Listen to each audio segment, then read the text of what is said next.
Mga kaganapan sa huling araw. Kabanata 13, ang huling ulan. Ang gawain ng Espiritu ay inihalin tulad sa ulan. Ipapababa niya para sa iyo ang ulan, ang dating ulan, at ang huling ulan. Sa silangan ang dating ulan ay bumabagsak sa oras ng paghahasik. Ito ay kinakailangan upang ang binhi ay tumubo. Sa ilalim ng impluwensya ng mga nakakapataba na shower ang malambot na shoot ay bumubulusok. Ang huling ulan, na pumapatak malapit sa pagtatapos ng panahon, ay nagpahinog sa butil at inihahanda ito para sa karit. Ginagamit ng Panginoon ang mga gawaing ito ng kalikasan upang kumatawan sa gawain ng banal na Espiritu. Tingnan sa Zacarias Kapitulo 10 versikulo 1, Oseas Kapitulo 6 versikulo 3, Joel Kapitulo 2 versikulo 23-28.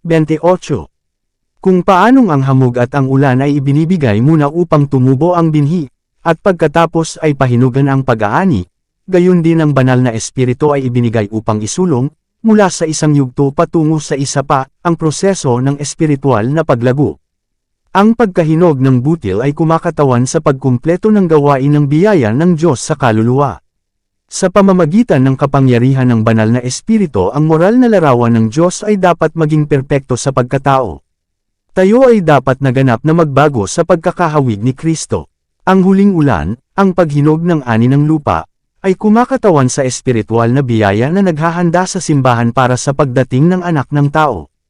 Ngunit malibang bumagsak ang dating ulan, walang buhay, hindi sisibol ang berdeng kalam. Maliban kung ang maagang pag-ulan ay tapos na ang kanilang trabaho, ang huling ulan ay hindi makapagbibigay ng binhi sa pagiging perpekto. Ang makasaysayang paglalapat sa simbahan sa kabuuan. Dumating ang maagang ulan noong AD 31 sa Pentecost. Bilang pagsunod sa utos ni Kristo, sila, ang mga disipulo, ay naghintay sa Jerusalem para sa pangako ng Ama, ang pagbubuhos ng Espiritu. Hindi sila naghintay sa Catamaran. Sinasabi ng record na sila ay patuloy na nasa templo, na nagpupuri at nagpupuri sa Diyos. Lucas Kapitulo 24 versikulo 53.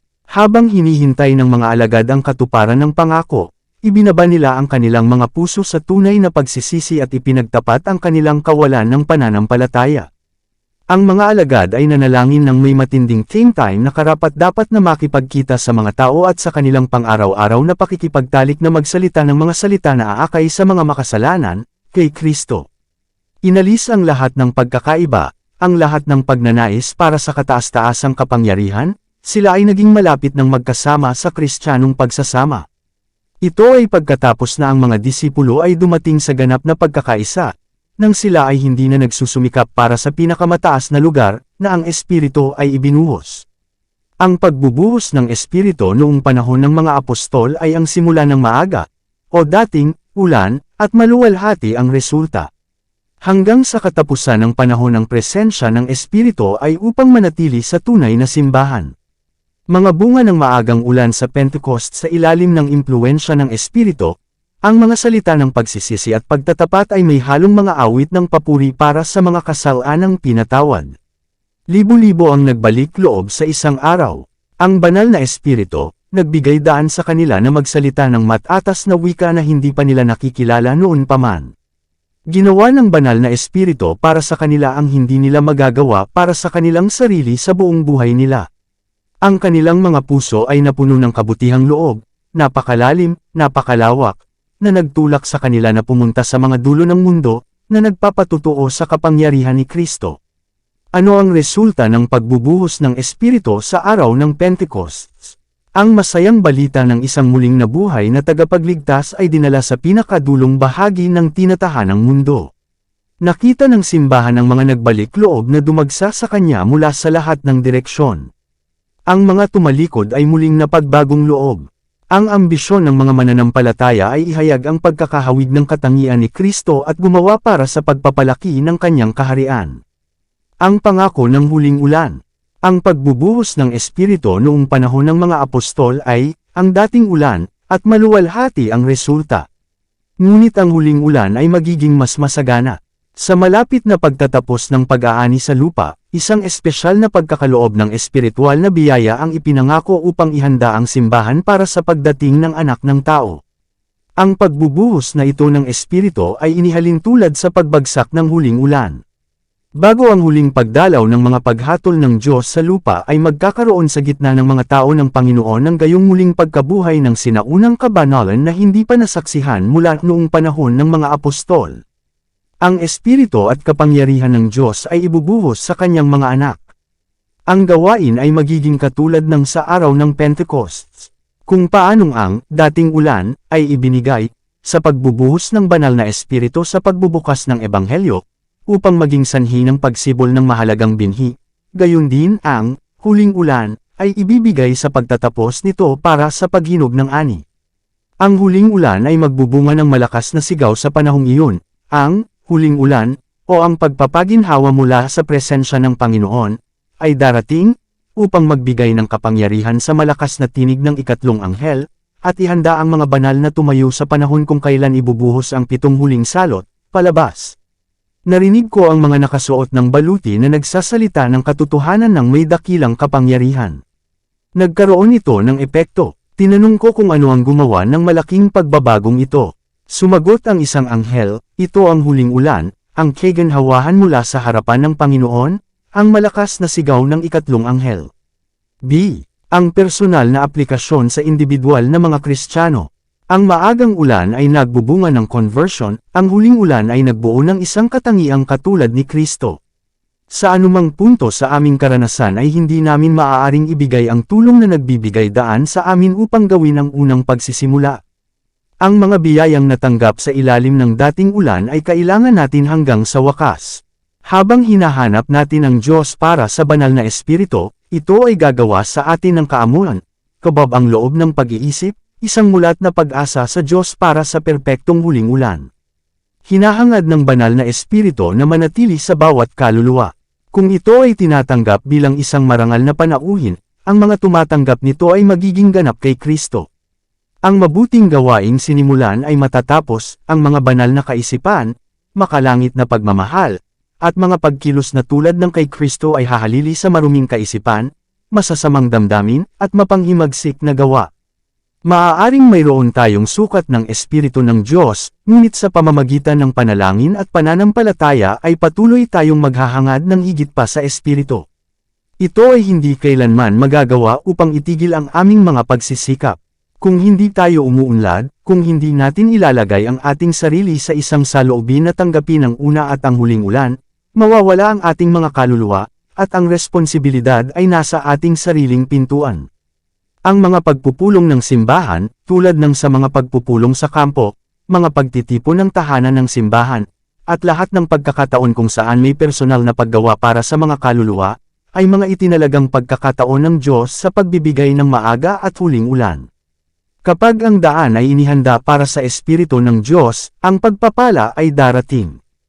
Hindi na maaaring hadlangan pa ni Satanas ang pagbuhos ng pagpapala sa bayan ng Diyos kaysa sa maisasara niya ang mga bintana ng langit upang hindi bumuhos ang ulan sa lupa. Dapat tayong manalangin ng time para sa pagbaba ng banal na Espiritu. Dapat tayong manalangin ng time para sa pagbaba ng banal na Espiritu tulad ng panalangin ng mga disipulo sa araw ng Pentecost. Kung kailangan nila noong panahong iyon, mas kailangan natin ito ngayon. Ang pagbaba ng banal na Espiritu sa simbahan ay inaabangan tulad ng sa hinaharap, ngunit ito ay isang pribilehiyo ng simbahan na magkaroon nito ngayon. Hanapin ito, ipanalangin ito, paniwalaan ito.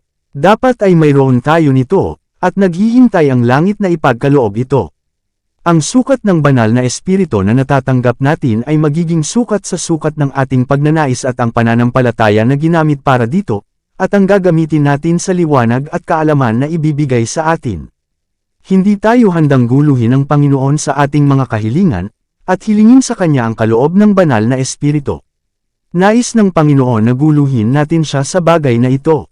Nais niyang idiin natin ang ating mga petisyon sa trono. Dapat nating ipagpakumbaba ang ating puso sa tunay na pagsisisi. Ang muling pagkabuhay ng tunay na kabanalan sa atin ay ang pinakadakila at pinakamaapura sa lahat ng ating pangangailangan. Ang hanapin nito ay dapat ang ating unang gawain. Kailangang may marugdob na pagsisikap na matamo ang pagpapala ng Panginoon, hindi dahil ayaw ng Diyos na ipagkaloob sa atin ang kanyang pagpapala, kundi dahil hindi tayo handang tanggapin ito. Ang ating Ama sa langit ay higit na handang ibigay ang kanyang banal na espiritu sa mga humihingi sa kanya, kaysa sa makalupang mga magulang na magbigay ng mabubuting regalo sa kanilang mga anak. Ngunit ito ay ating gawain, sa pamamagitan ng pagtatapat, kahihiyan, pagsisisi, at time na panalangin, upang matupad ang mga kondisyon kung saan ipinangako ng Diyos na ipagkakaloob sa atin ang kanyang pagpapala. Ang muling pagbabangon ay kailangan lamang asahan bilang sagot sa panalangin. Sinasabi ko sa inyo na kailangang magkaroon ng masusing pagbabagong buhay sa gitna natin. Dapat mayroong isang napagbagong loob na ministeryo. Dapat mayroong mga pagtatapat, pagsisisi, at pagbabagong loob. Marami sa mga nangangaral ng salita ay nangangailangan ng pagbabagong biyaya ni Kristo sa kanilang mga puso. Hindi nila dapat hayaang makahadlang sa paraan ng kanilang masusing paggawa bago ito maging huli na magpakailanman. Ang reformasyon ay dapat kaagapay ng muling pagkabuhay. Ang isang muling pagbabangon at isang reformasyon ay dapat maganap sa ilalim ng ministeryo ng banal na espiritu. Ang muling pagkabuhay at reforma ay dalawang magkaibang bagay. Ang muling pagkabuhay ay nangangahulugan ng pagpapanibago ng espiritual na buhay, ang pagbuhay sa mga kapangyarihan ng isip at puso, isang muling pagkabuhay mula sa espiritual na kamatayan. Ang reformasyon ay nangangahulugan ng reorganisasyon, pagbabago sa mga ideya at teorya, gawi at gawi. Ang reformasyon ay hindi magbubunga ng mabuting bunga ng katwiran maliban kung ito ay konektado sa muling pagkabuhay ng espiritu. Ang muling pagkabuhay at reforma ay dapat gawin ng kanilang itinalagang gawain, at sa paggawa ng gawain ito ay dapat silang maghalo. Dapat nating iwaksi ang lahat ng alitan at alitan. Kapag ang mga manggagawa ay may nananatiling Kristo sa kanilang sariling mga kaluluwa, kapag ang lahat ng pagkamakasarili ay patay, kapag walang tunggalian, walang alitan para sa kataas-taasang kapangyarihan, kapag ang pagkakaisa ay umiiral, kapag sila ay nagpapabanal sa kanilang sarili, upang ang pag-ibig sa isa't isa ay makita at madama, kung gayon ang pagbuhos ng biyaya ng banal na espiritu ay tiyak na darating sa kanila tulad ng pangako ng Diyos na hindi kailanman magkukulang sa isang tuldok o kudlit. Ngunit kapag ang gawain ng iba ay binabawasan, upang ang mga manggagawa ay magpakita ng kanilang sariling kahusayan, pinatutunayan nila na ang kanilang sariling gawain ay hindi nagtataglay ng pirma na nararapat. Hindi sila maaaring pagpalain ng Diyos. Kung tayo ay tatayo sa dakilang araw ng Panginoon kasama si Kristo bilang ating kanlungan, ang ating mataas na tore, dapat nating alisin ang lahat ng inggit, lahat ng alitan para sa kataas-taasang kapangyarihan. Dapat nating ganap na wasakin ang mga ugat ng mga hindi banal na bagay na ito, upang hindi na sila muling mabuhay. Dapat nating ilagay ang ating sarili ng buo sa panig ng Panginoon. Hayaang alisin ng mga Kristiyano ang lahat ng hindi pagkakaunawaan at ibigay ang kanilang sarili sa Diyos para sa pagliligtas sa mga nawawala. Hayaang humingi sila ng may pananampalataya para sa ipinangakong pagpapala, at ito ay darating. Mahalin ang isa't isa. Ang Kristyanismo ay ang pagpapakita ng pinakamagiliw na pagmamahal sa isa't isa. Si Kristo ay dapat tumanggap ng pinakamataas na pag-ibig mula sa mga nilalang na kanyang nilikha. At hinihiling din niya na dapat pahalagahan ng tao ang isang sagradong paggalang sa kanyang kapwa. Bawat kaluluwang maliligtas ay maliligtas sa pamamagitan ng pag-ibig na nagsisimula sa Diyos. Ang tunay na pagbabagong loob ay isang pagbabago mula sa pagiging makasarili tungo sa banal na pagmamahal sa Diyos at sa isa't isa. Ang mga katangiang higit na pinahahalagahan ng Diyos ay ang pagkakawanggawa at kadalisayan. Ang mga katangiang ito ay dapat na pahalagahan ng bawat Kristiyano. Ang pinakamatibay na argumentong pabor sa Ebanghelyo ay isang mapagmahal at mapagmahal na Kristiyano. Kinakailangan ng kabuoang pagsuko. Walang ibang tatanggapin ng Diyos kundi ang walang pag-aalinlangan na pagsuko. Ang kalahating puso, makasalanang mga Kristiyano ay hindi kailanman makakapasok sa langit. Doon ay hindi sila makakatagpo ng kaligayahan, sapagkat wala silang alam sa matataas, banal na mga prinsipyo na namamahala sa mga miyembro ng maharlikang pamilya. Ang tunay na Kristiyano ay pinananatiling bukas ang mga bintana ng kaluluwa patungo sa langit. Siya ay nabubuhay sa pakikasama kay Kristo. Ang kanyang kalooban ay naaayon sa kalooban ni Kristo. Ang pinakamataas niyang hangarin ay maging higit at higit na katulad ni Kristo. Hindi natin magagamit ang banal na espiritu. Ang espiritu ay gagamitin tayo. Sa pamamagitan ng Espiritu ay gumagawa ang Diyos sa kanyang mga tao, sa kalooban at gawin ayon sa kanyang mabuting kaluguran, Filipos Kapitulo 2 versikulo 13. Ngunit marami ang hindi magpapasakop dito. Gusto nilang pamahalaan ang kanilang sarili. Ito ang dahilan kung bakit hindi nila tinatanggap ang makalangit na regalo. Tanging sa mga naghihintay na mapagkumbaba sa Diyos, na nagbabantay sa kanyang patnubay at biyaya, ang Espiritu ay ibinigay. Nililinas ang daan para sa huling ulan. Nakita ko na walang sinuman ang makakabahagi ng nakapagpapasigla, maliban kung makamit nila ang tagumpay laban sa bawat paghihirap, sa kapalaluan, pagkamakasarili, pag-ibig sa mundo, at sa bawat maling salita at kilos. Kung gayon, dapat tayong maging mas malapit sa Panginoon at think time na hanapin ang paghahandang iyon na kinakailangan upang tayo ay makatayo sa labanan sa araw ng Panginoon. Ito ay natitira sa atin upang malunasan ang mga depekto sa ating mga karakter, upang linisin ang templo ng kaluluwa ng bawat karumihan. Pagkatapos ay babagsak sa atin ang huling ulan gaya ng pagbuhos ng maagang ulan sa mga alagad noong araw ng Pentecost. Walang labis na kinatatakutan ni Satanas na ang mga tao ng Diyos ay hahawiin ang daan sa pamamagitan ng pag-aalis ng bawat hadlang, upang maibuhos ng Panginoon ang kanyang espiritu sa humihinang simbahan. Bawat tukso, bawat salungat na impluensya, bukas man o lihim, ay maaaring matagumpay na labanan, hindi sa pamamagitan ng lakas, ni sa pamamagitan ng kapangyarihan, kundi sa pamamagitan ng aking espiritu, sabi ng Panginoon ng mga hukbo. Zacarias Kapitulo 4 versikulo 6, darating ang huling ulan, at pupunuin ng pagpapala ng Diyos ang bawat kaluluwang nililinis mula sa bawat karumihan. Trabaho natin ngayon na ibigay ang ating mga kaluluwa kay Kristo, upang tayo ay maging angkop para sa panahon ng pagre-refresh mula sa presensya ng Panginoon, angkop para sa bautismo ng banal na Espiritu. Maging aktibong manggagawa sa paglilingkod kay Kristo. Kapag ang mga simbahan ay naging buhay, gumaganang mga simbahan, ang banal na espiritu ay ibibigay bilang sagot sa kanilang think time na kahilingan. At ang mga bintana ng langit ay magbubukas para sa mga pagbuhos ng huling ulan. Ang dakilang pagbubuhos ng espiritu ng Diyos, na nagbibigay liwanag sa buong mundo ng kanyang kaluwalhatian, ay hindi darating hanggang sa magkaroon tayo ng naliwanagang mga tao, na alam sa karanasan kung ano ang ibig sabihin ng pagiging manggagawang kasama ng Diyos.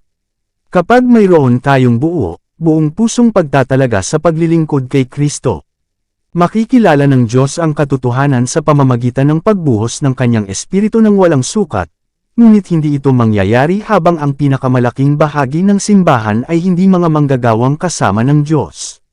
Kapag ang kadastaan ng Kat-Amaran at Kat-Amaran ay napawi na sa simbahan, ang espiritu ng Panginoon ay magiliw na mahahayag. Ihahayag ang banal na kapangyarihan. Makikita ng simbahan ang gawain ng Panginoon ng mga hukbo. Panatilihing malinis ang sidlan at nakataas ang kanan. Hindi natin kailangang mag-alala tungkol sa huling ulan. Ang kailangan lang nating gawin ay panatilihing malinis at kanang bahagi ang sisidlan at maghanda para sa pagtanggap ng makalangit na ulan, at patuloy na manalangin, hayaan ang huling ulan na pumasok sa aking sisidlan. Hayaang lumiwanag sa akin ang liwanag ng maluwalhating anghel na nakikiisa sa ikatlong anghel. Bigyan mo ako ng bahagi sa gawain, hayaan mo akong patunugan ang proklamasyon, hayaan mo akong maging katuwang ni Hesukristo. Kaya't naghahanap sa Diyos, hayaan mong sabihin ko sa iyo, siya ay nag-aangkop sa iyo sa lahat ng oras, binibigyan ka ng kanyang biyaya. Ang sagot ay maaaring dumating ng may biglaang bilis at napakalakas na lakas, o maaaring maantala ng mga araw at linggo, at ang ating pananampalataya ay tumatanggap ng pagsubok. Ngunit alam ng Diyos kung paano at kailan sasagutin ang ating panalangin. Bahagi natin ng gawain ang ilagay ang ating sarili na may kaugnayan sa banal na daluyan. Ang Diyos ang may pananagutan sa kanyang bahagi ng gawain. Siya ay tapat na nangako. Ang dakila at mahalagang bagay sa atin ay ang magkaroon ng iisang puso at isipan, isantabi ang lahat ng inggit at masamang hangarin at, bilang mapagpakumbabang mga nagsusumamo, upang magbantay at maghintay. Si Jesus, ang ating kinatawan at ulo, ay handang gawin para sa atin ang kanyang ginawa para sa mga nananalangin, nagbabantay sa araw ng Pentecost. Wala akong tiyak na oras na magsasalita kung kailan magaganap ang pagbuhos ng banal na espiritu, kapag ang makapangyarihang anghel ay bababa mula sa langit at makiisa sa ikatlong anghel sa pagsasara ng gawain para sa mundong ito. Ang mensahe ko ay ang tanging kaligtasan natin ay ang pagiging handa para sa makalangit na pagre-refresh, ang pagpapaganda at pag-aapoy ng ating mga lampara. Hindi lahat makakatanggap ng huling ulan. Ipinakita sa akin na kung ang mga tao ng Diyos ay hindi nagsisikap sa kanilang bahagi, ngunit hihintayin ang kaginhawahan na dumating sa kanila at alisin ang kanilang mga mali at itama ang kanilang mga pagkakamali, kung sila ay umaasa dyan upang linisin sila mula sa karumihan ng laman at espiritu, at akma silang makisali sa malakas na sigaw ng ikatlong anghel, sila ay masusumpungang kulang. Umaasa ba tayo na makitang muli ang buong simbahan? Hindi na darating ang panahong iyon. May mga tao sa simbahan na hindi napagbagong loob, at hindi nakikiisa sa same time, nangingibabaw na panalangin. Dapat tayong pumasok sa gawain ng paisa-isa. Dapat tayong manalangin ng higit pa, at hindi gaanong magsalita.